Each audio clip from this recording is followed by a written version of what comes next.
Kamusta mga kabiyahe? Welcome sa Biyahe ni Binoy, tambayan ng mga gala at lakotsero.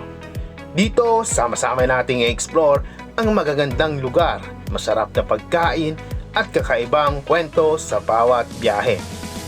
Kung hanap mo ay budget-friendly tips, hidden gems at solid travel adventures, dito ka na!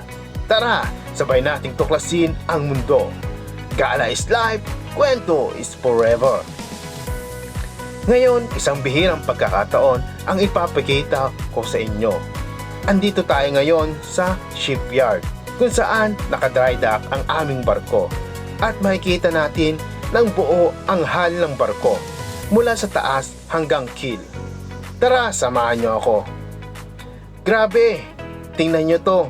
Ngayon lang natin makikita ng ganito kalinaw ang buong katawan ng barko. Ang tawag dito ay hull. Ito ay bumabalot sa buong barko at nagbibigay ng lakas at stability habang nasa dagat. Dahil sa ilalim makikita ang keel, ito ang pinaka-spine ng barko, parang gulugod sa tao. Ito ang unang bahagi na binubuo tuwing ginagawa ang isang barko. At dito, nakasentro ang buong structure. Ayan ang propeller at rudder. Sa kanila nakasalalay ang direksyon at tulin ng barko. Kung walang hull na matibay, hindi kakayanin ng mga makinang ito ang bigat ng buong vessel. Ang hull ay pinipinturahan ng special anti-fouling coating para hindi kapitan ng lumot, barnacles o dumi sa dagat. Importante ito para bumilis ang takbo ng barko at makatipid sa fuel.